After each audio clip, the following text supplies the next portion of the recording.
I got it. Okay. Hello. My name is Arity. Hello. Hi, I'm Yeah, Adam Richard Lang, Wickenden. founder I of am United on Cape the, Patriots. I'm on the list. We are here today to pay tribute to all that lost their lives on 9/11/2001. We typically have public events across Cape Cod in our community to honor the fallen. That's not the case this year due to restrictions on gatherings. Thank you for joining us at our public event. This will not be a polished ceremony. We have prepared written remarks about each of the 4 airline terrorist-caused crashes to help us all remember and recall that day. They'll be read at the time of impact. You are all welcome to speak. We ask that you refrain from politics and focus on the fallen. We all have a story to tell. Where we were, the emotions that followed, how that day impacted our families. Thank you for joining us.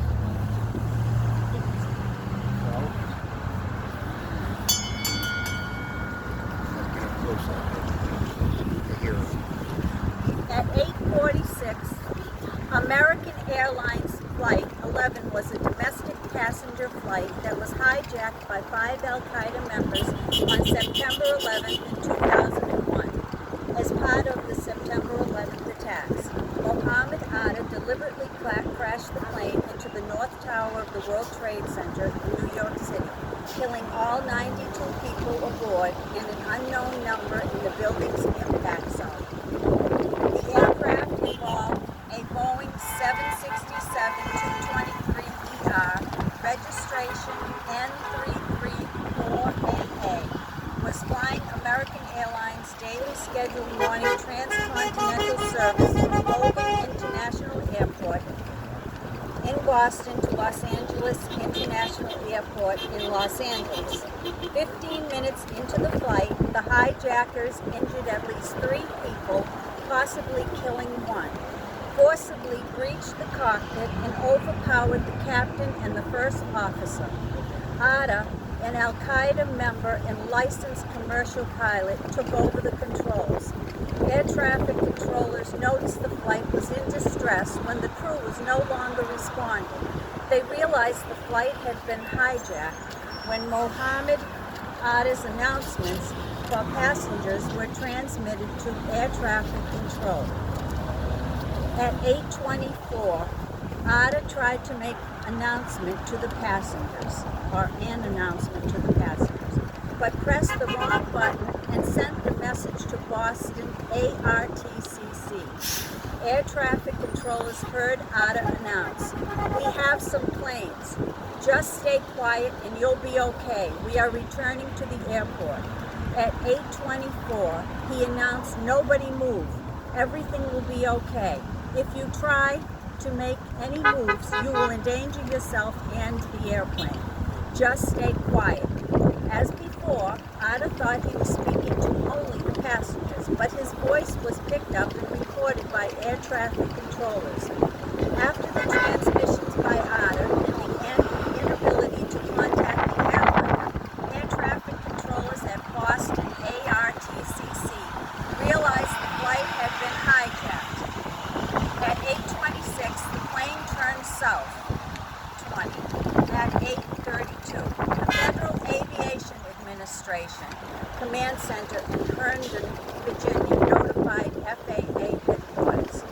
At 8:33, Atta announced, "Nobody move, please. We are going back to the airport. Don't try to make any stupid moves." At 8:37, the pilots of United Airlines Flight 175 verified Flight 11's location and heading to the flight control, Boston ARTCC bypass. Standard protocols and directly contacted the North American Aerospace Defense Command, Northeast Air Defense Sector in Rome, New York. Needs call failed on two F-15 fighter jets at Otis Air National Guard Base in Mashpee, Massachusetts to intercept. We are in rapid descent. We are all over the place. Oh my God, we are too low. Amy Sweeney, flight attendant aboard Flight 11, moments before the crash. At 8:46,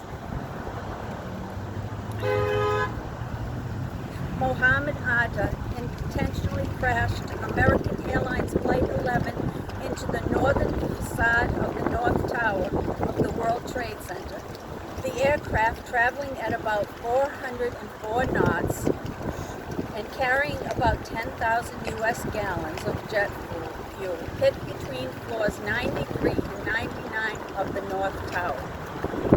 The damage caused to the North Tower destroyed any means of escape at the impact zone or above it. All stairwells and elevators from floor 92 to at least floor 99 up were rendered impassable, killing or trapping 1,344 people. According to the commission report, hundreds were killed instantly by the impact. The rest were trapped and died from the subsequent fire and smoke. The eventual collapse, or in some cases after jumping or falling from the building. Elevator shafts channeled burning jet fuel through the building. Elevator shafts carried burning fuel downward, exploding into the sky lobbies on floors 78 and 22 and the main lobby at the base of the tower. After the crash, the North Tower burned for 102 minutes before collapsing at 10:28 a.m. Although the impact itself caused extensive structural damage, the long-lasting fire ignited by jet fuel was blamed for the structural failure of the tower. In addition to the aircraft, passengers and building occupants, hundreds of rescue workers also died when the tower collapsed. My son was in the World Trade Center in the South Tower, the first building to collapse. He survived. I dedicate this day every year to his life. Thank you. Thank you, Diane. Wonderful. 903 is my second one in the South Building. Our son was on the 60th floor. Yeah. Lucky for I don't. understand. I was born here. This is